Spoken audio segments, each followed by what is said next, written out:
नमस्कार, मी आहे तन्वी आणि तन्वीज बेक्समध्ये सर्वांचं खूप खूप स्वागत आहे। तर आजचा केक आहे Tom and Jerry theme cake आहे हा। आणि हा केक होता डच चॉकलेट फ्लेवर केक होता आणि 2 टायर केक होता। आणि याला मी जे टॉपर्स यूज करणार आहे ते पेपर प्रिंटचे टॉपर्स होते। तर मी आज फ्लेवर तुम्हाला दाखवलं नाही, मी डायरेक्ट आज तुम्हाला फायनल कोटिंग दाखवते। तर डच चॉकलेटचं मी क्रम्बल कोटिंग करून घेतलेलं दोन्ही केकचं।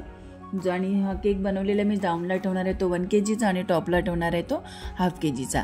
तो डाऊनला ठेवून घेतलाय तो लाईट ब्लू कलरच्या क्रीमने कवरिंग करून घेतलाय आणि जो टॉपला ठेवणार आहे त्याला करून घेतलेला आहे येलो कलरच्या क्रीमने कवरिंग।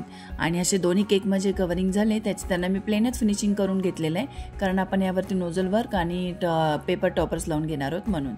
तर आता जो आपण केक शिफ्ट करून घेणार आहोत तर त्याआधी मी करून घेतलेले टॉवेल त्यामध्ये इन्सर्ट करून घेतले जो डाऊनला केक ठेवला त्याच्यामध्ये।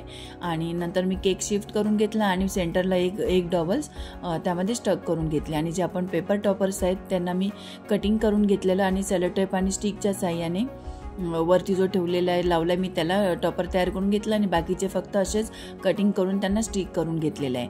आणि त्यानंतर मी केलेली आहे ही जी स्टार नोझल आहे छोटावाला त्याने करून घेतले कुंपनची डिझाईन आणि ग्रास नोझलची पण एक पायपिंग बॅग भरून घेतलेली त्याने असे ग्रासची डिझाईन्स करून घेतलेली आहे। थोडी डाऊनला करून घेतली, थोडी सेंटरला आणि थोडं मागे अशी। आणि असं माझं केक हा रेडी झालेला आहे। तर तुम्हाला कसं वाटला व्हिडिओ, तुम्हाला युजफुल वाटला असेल व्हिडिओ तर माझ्या चॅनलला लाईक शेअर सबस्क्राईब करायला विसरू नका। पुन्हा भेटू आपण नवीन व्हिडिओमध्ये। Thanks for watching.